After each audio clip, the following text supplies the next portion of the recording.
Assalamualaikum warahmatullahi wabarakatuh. Kami daripada kumpulan 2 ingin membentangkan tentang salah laku dalam kalangan pelajar ataupun remaja. Baiklah, sebelum itu kami menggunakan platform Google Form untuk mendapat sedikit sebanyak responden daripada masyarakat luar ataupun di kalangan kami sendiri tentang apa pandangan mereka tentang masalah salah laku dalam kalangan pelajar ataupun remaja di negara kita. Baiklah, sebelum kami meneruskan pembentangan ini, kami wakil daripada kumpulan 2. Saya Ahli Aisyah binti Muhammad Yusri, F21B1377. Dan saya pula ialah Muhammad Aiman Mustafa F21B1312. Dan saya Muhammad Hakim Mukis di Osman F21B1310. Okey, baiklah kita meneruskan pembentangan ini dengan soalan pertama yang dikemukakan kepada responden. Baiklah, soalannya ialah apakah pandangan anda tentang masalah dalam kalangan remaja pada masa kini? Baiklah, next. Hampir kesemua responden mengatakan bahawa memang di negara kita ini mempunyai masalah di kalangan remaja ataupun pelajar. Ini kerana kita melihat dari berita semasa ke semasa, terdapat banyak sangat kes jenayah ataupun kes-kes yang tertutup berpunca juga daripada remaja. Okey, seperti kes yang direkod dalam negara kita ialah seperti mencuri, memukul orang awam, terlibat dalam isu dadah, seks bebas dan sebagainya. Pada masa kini kita juga semua telah dikejutkan dengan satu berita bahawa seorang remaja dan seorang pelajar juga di IPT telah membunuh rakannya. So dari situ masyarakat luar dan kami juga dapat mengumpul rekod-rekod yang mengatakan bahawa masalah ini juga sebenarnya berpunca daripada kalangan remaja ataupun pelajar. Alright, next. Baiklah, soalan kedua yang kami kemukakan kepada responden ialah adakah ia membawa kesan yang mendalam kepada institusi kerajaan ataupun memberi kesan yang mendalam dalam negara kita dan mengapa? Okey, baiklah. Next. Okey, untuk soalan dua ini juga hampir kesemua responden mengatakan mereka setuju bahawa ini juga akan mencemarkan ataupun menjatuhkan imej negara kita. Okey, kerana menjatuhkan imej negara kita ataupun negara kita juga akan boleh dipandang rendah oleh orang luar seperti orang luar negara kerana ia juga menyebabkan negara kita berkurang tenaga pekerja daripada kalangan remaja kerana mereka sudah terlibat dengan kes jenayah dan mereka tidak mempunyai sifat disiplin dalam diri mereka. Seperti apa yang saya nyatakan, mereka telah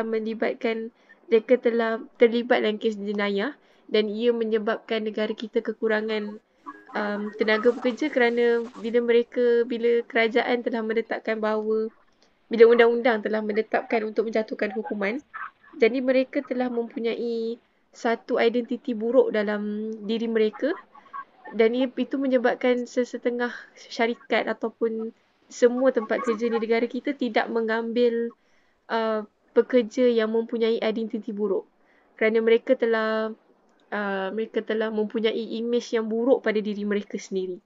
So dari situ tidak semua syarikat mempercayai diri mereka untuk memikul sesuatu tanggungjawab dalam syarikat mereka. Okey, saya berikan kepada rakan saya untuk meneruskan pembentangan ini. Terima kasih. Okey, mari kita ke soalan ketiga pula. Okey, soalan ketiga yang dikemukakan oleh tu responden, apakah faktor-faktor yang boleh mengakibatkan remaja terlibat dalam masalah ini? Okey, antara faktor-faktor yang mengakibatkan remaja terlibat dalam masalah ini dari pandangan responden ialah media massa, pengaruh rakan sebaya dan juga ada yang mengatakan kurang didikan keluarga atau mempunyai masalah daripada keluarga mereka sendiri. Okey, mereka juga boleh dikatakan kurang didikan agama dan moral. Okey, mereka ini sentiasa merasakan diri mereka benar dengan setiap apa yang mereka lakukan sehingga mereka berani membuat sesuatu tersebut tanpa berfikir panjang. Okey, dan kes ini akan menyebabkan kes jenayah di negara kita akan lebih meningkat. Okey, next.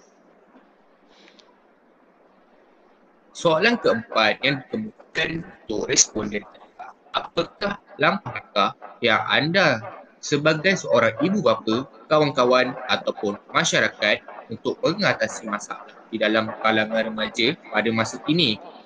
Okay, next.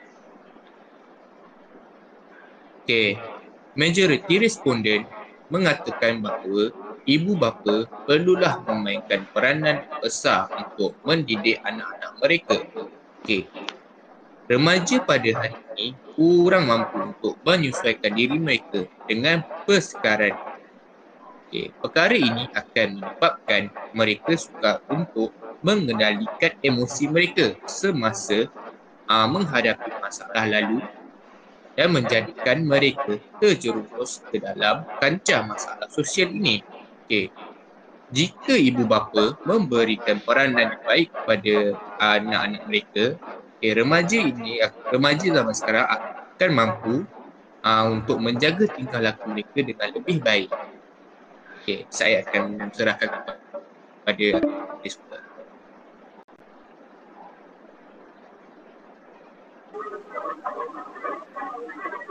Tulisan soalan nombor 5. Apakah yang menyebabkan masalah dalam kalangan remaja pada masa kini? Responden mengatakan bahawa telefon adalah punca utama dan mereka selalu mengikut media masa pada zaman kini. Tidak dinafikan juga, mereka terpengaruh daripada rakan sebaya, kurang didikan agama, masalah pribadi dan sebagainya.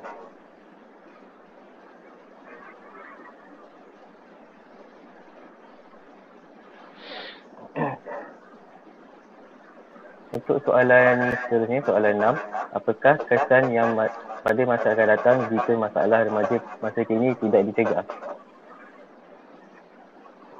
Jika masalah ini tidak dicegah dari awal, ia akan meruntuhkan akhlak remaja itu sendiri dan akan melanjutkan sehingga ke generasi mereka yang baru. Bukan itu saja, malah negara juga akan menerima tempias akibat daripada perbuatan tidak moral mereka. Negara jiran akan memandang rendah kepada remaja di negara kita. Dan hal ini sudah semestinya akan memberi kesan yang amat mendalam untuk membangunkan sosial ekonomi negara dalam jangka masa yang panjang. Saya akan serahkan kepada Alia untuk soalan nombor 3. Okey, terima kasih Aiman dan Akil.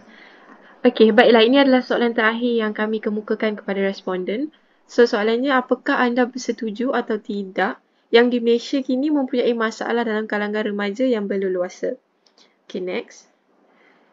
Okay, mengikuti keseluruhan responden, kesemuanya menjawab setuju kerana bahawa negara kita mempunyai masalah dalam kalangan remaja. Baiklah, hampir semua berita di negara kita tentang kes jenayah yang dilakukan oleh remaja. Jumlah pelajar yang memasuki sekolah pemulihan atau dipanggil Henry Geni di Malaysia ini ataupun dipanggil sekolah pemulihan tentang kes disiplin negara kita juga semakin meningkat. Maka dari situlah sudah menunjukkan bahawa kalangan remaja kita mempunyai tingkah laku yang perlu dititik beratkan. So dari situ kita dapat melihat bahawa sebenarnya masalah-masalah yang dianggap kecil akan berleluasa ataupun lama-lama ia akan jadi membesar jika ahli keluarga mereka, terutamanya ibu bapa mereka, tidak mengambil berat tentang masalah tersebut. Walaupun mereka hanya mencuri sesuatu yang kecil, tapi apabila mereka sudah terbiasa melakukan benda tu, pada masa akan datang ia akan menjadi lagi teruk. Okay, so dari situlah maklum balas responden yang berikan, mereka setuju mengatakan bahawa di negara kita ini masalah dalam kalangan remaja semakin berleluasa. Apabila kita juga tahu daripada segala berita ataupun segala apa statement yang dikeluarkan daripada semua media massa bahawa perkara-perkara itu adalah berlakunya daripada seorang remaja. Walaupun apabila ada satu berita bukan kalangan remaja yang melakukan, tapi bila kita tengok semula daripada segala identiti belakang mereka telah membuat perkara yang jahat itu daripada mereka remaja lagi. Jadi dari situ kami responden semua telah mengatakanlah bahawa semua ini adalah berpunca daripada mereka kala umur mereka remaja. Baiklah, so jadi itulah sahaja daripada kumpulan kami tentang salah laku di kalangan remaja. Baiklah, terima kasih. Assalamualaikum.